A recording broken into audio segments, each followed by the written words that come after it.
আমরা কোয়েল ভিউ পয়েন্টে এসেছি। কোয়েল ভিউ পয়েন্টে প্রচুর পাইন গাছের সারি, কিন্তু একটা পাইন ফল দেখা যাচ্ছে না। আর সামনের দিকে যদি এগিয়ে যাই তাহলে কোয়েল নদীকে দেখতে পাবো। এইটা নোংরা পাইন ফল। সামনে যদি এগিয়ে যাই তাহলে আমরা কোয়েল নদীকে দেখতে পাবো, যার নামই এটা হচ্ছে কোয়েল ভিউ পয়েন্ট। আর পাশেই আছে কোয়েল ভিউ পয়েন্ট লাগোয়া কোয়েল ভিউ রিসর্ট। এটা অনেকে থাকে এখানে পাশে। ওদিকে সোজা একটা ওয়াচ টাওয়ার আছে, সেখান থেকেও ভালোভাবে কোয়েল নদীকে দেখা যাবে।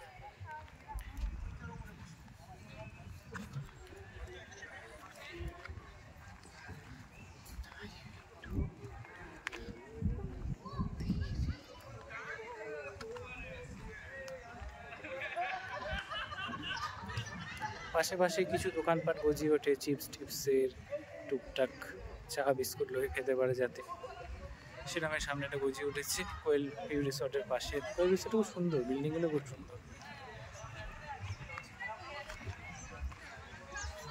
আচ্ছা, এইখান থেকে কোয়েল নদীটাকে ভিউ করছে না, যদি কোয়েল ভিউ পয়েন্ট নাম, কোয়েল নদীটা মানে আরেকটু দূরে আমরা পেরিয়ে এসেছি, দেখা যাচ্ছে না কোয়েল নদীটা এখান থেকে।